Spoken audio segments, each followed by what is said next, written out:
Next topic है हमारा second round table conference. देखिए, इससे पहले आपने फर्स्ट राउंड टेबल कॉन्फ्रेंस देखा। फर्स्ट राउंड टेबल कॉन्फ्रेंस में कोई भी कांग्रेस का जो सदस्य है वो नहीं गया था, इसलिए वो असफल हो गया। और उस समय आप जानते हैं सिविल डिसोबीडियंट मूवमेंट जो है पीक पर चल रहा था। तो अंग्रेज़ों को लगा बिना कांग्रेस की सहमति से ये जो राउंड टेबल कॉन्फ्रेंस है सफल नहीं होने वाला, बात नहीं बनने वाली। तो इसलिए गांधी जी और भारत के वायसराय लॉर्ड इरविन के बीच में एक समझौता हुआ 5 मार्च 1931 को, वो आपने पढ़ लिया, गांधी इरविन पैक्ट। तो उसके बाद ये निश्चित हो गया कि गांधी जी अब अपना आंदोलन जो है रोकेंगे। तो फर्स्ट चरण जो है वो समाप्त हो जाता है इस आंदोलन का। उसके बाद गांधी जी ये सहमति जताते हैं कि ठीक है, कांग्रेस जो है वो पार्टिसिपेट करेगी सेकेंड राउंड टेबल कॉन्फ्रेंस में। तो सेकेंड राउंड टेबल कॉन्फ्रेंस शुरू हो जाती है 7 सितंबर 1931 से 1 दिसंबर 1931 तक चलती है लंदन में। तो कांग्रेस की तरफ से ऑफिशियली केवल एक सदस्य गए थे, वो गांधी जी। किस जहाज़ से गए थे? एक पानी वाली जहाज़ से वो गए थे। SS राजपुताना उसका नाम था, पानी वाली जहाज़ का। उसके माध्यम से वो गए थे। तो इम्पोर्टेंट जो पार्टिसिपेंट हैं इस सेकेंड राउंड टेबल कॉन्फ्रेंस में, वो दिमाग में आपके क्लियर होना चाहिए। ब्रिटिश सरकार की तरफ से 2 नाम बहुत इम्पोर्टेंट आपको याद रखने हैं। प्रधानमंत्री उस समय रैमजे मैकडोनल्ड थे, जो इस कॉन्फ्रेंस की या इस मीटिंग की अध्यक्षता कर रहे थे।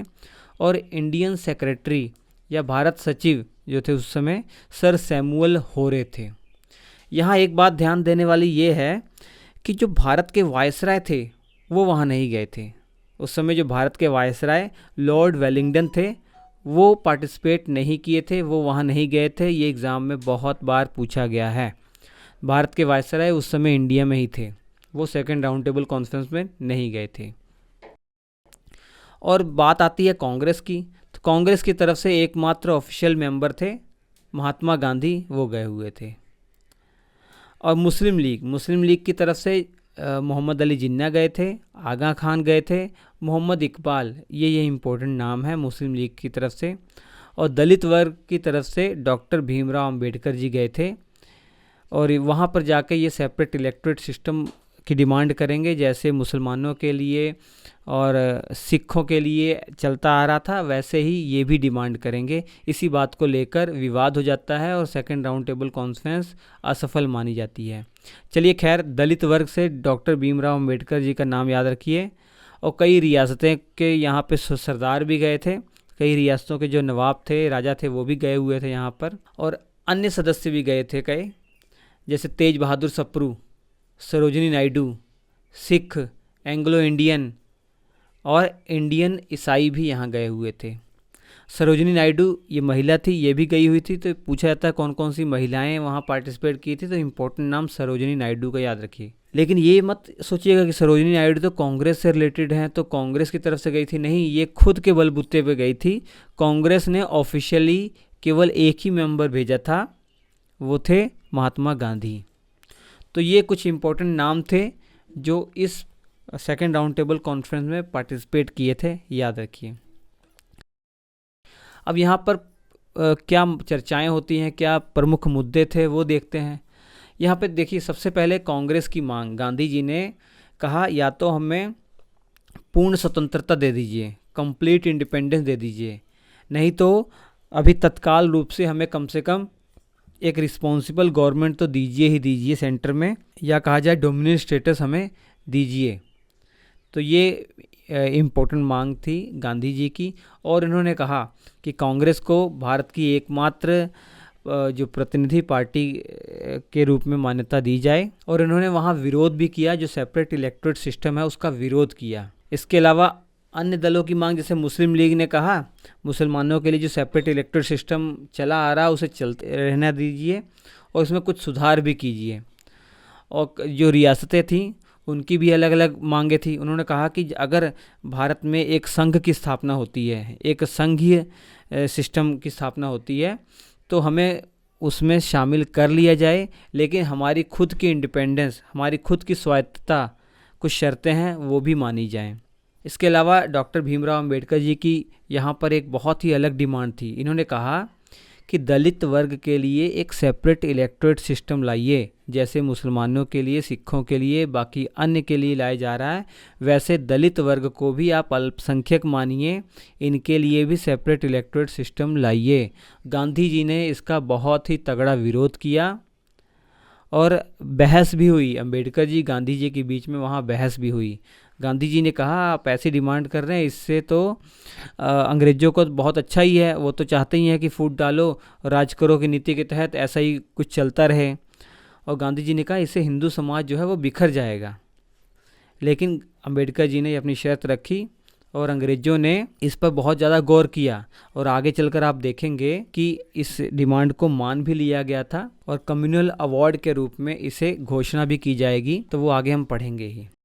तो यहाँ पर आप देख रहे हैं कि अंबेडकर जी और गांधी जी के बीच में बहुत ही ज़्यादा विवाद हो गया और यही मेन कारण माना जाता है कि second round table conference fail हो जाता है। और यहाँ पर ब्रिटिश सरकार की क्या प्रतिक्रिया हुई? सबने अपनी अपनी डिमांड कर ली। ब्रिटिश सरकार ने क्या कहा?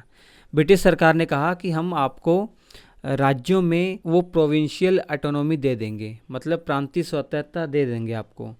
मतलब एक तरीके से प्रांतों के अंदर एक जिम्मेदार जो गवर्नमेंट है, रिस्पॉन्सिबल गवर्नमेंट, उसका गठन कर दिया जाएगा, लेकिन सेंटर में नहीं। उनसे पूछा गया क्यों?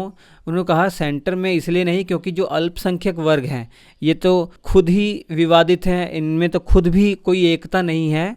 तो ये तर्क देते हुए उन्होंने कहा सेंटर में जैसा चलता आ रहा वैसे चलेगा, मतलब पूरी पावर अंग्रेज़ों के पास रहेगी। सेंटर में उन्होंने कहा कि कोई भी रिस्पॉन्सिबल गवर्नमेंट नहीं होगी। मतलब ये था कि जो इम्पोर्टेंट मुद्दे हैं जैसे रक्षा, वित्त, विदेश नीति, ये सब ब्रिटिश सरकार के ही नियंत्रण में रहेगा। यहाँ पर देखते हैं असफलता क्यों हुई, इस सेकेंड राउंड टेबल कॉन्फ्रेंस को असफल क्यों माना जाता है। सबसे पहले अल्पसंख्यक मुद्दे पर सहमति नहीं बन पाई।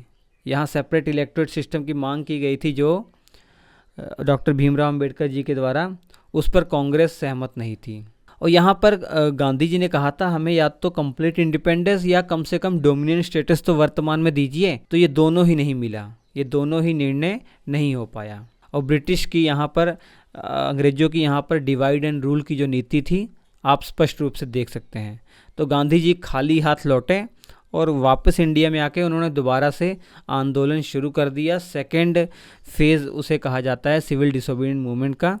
और जल्दी ही 1932 में गांधी जी को गिरफ्तार भी कर लिया गया था।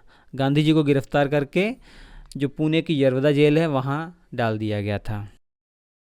तो इम्पैक्ट क्या पड़ा इस सेकेंड राउंड टेबल कॉन्फ्रेंस का, क्या क्या इम्पैक्ट पड़ा? सेकेंड राउंड टेबल कॉन्फ्रेंस के बाद कम्युनल अवार्ड 1932 की घोषणा कर दी जाती है। किसके द्वारा? अंग्रेजों के द्वारा। अब कम्युनल अवार्ड में क्या था? कम्युनल अवार्ड में जैसे अल्पसंख्यक वर्ग थे उनको सेपरेट इलेक्टोरेट सिस्टम दे दिया गया था। तो आप कहेंगे इसमें क्या नया है, तो पहले से चलता आ रहा था। इसमें नया ये था, इससे पहले मुस्लिम वर्ग, सिख वर्ग, एंग्लो इंडियन, यूरोपियन, जो इंडियन ईसाई थे और बैकवर्ड क्लास थे उनको दिया जा रहा था ये सुविधा। लेकिन अब दलित वर्ग को भी जोड़ दिया गया। अब दलित वर्ग के लिए भी सेपरेट इलेक्टोरेट सिस्टम ला दिया गया, जिसमें ऐसी कुछ सीटें रिजर्व कर दी गई जिस पर केवल जो प्रतिनिधि है चुनाव में वो दलित वर्ग के ही सदस्य आएंगे और उनको वोट भी दलित वर्ग के ही लोग करेंगे। तो ये घोषणा कर दी गई। तो आगे चलकर आप पढ़ेंगे ये कम्युनल अवार्ड और इसके बाद गांधी जी का अनशन, आमरण अनशन, और गांधी जी और अंबेडकर जी के बीच में समझौता होता है जिसे पूना पैक्ट कहा जाता है, वो इससे रिलेटेड है। तो ये था सेकेंड राउंड टेबल कॉन्फ्रेंस। इसके बाद का जो टॉपिक होगा पूना पैक्ट होगा, स्पेशली जो कम्युनल अवार्ड के आने के बाद हुआ था। Thank you.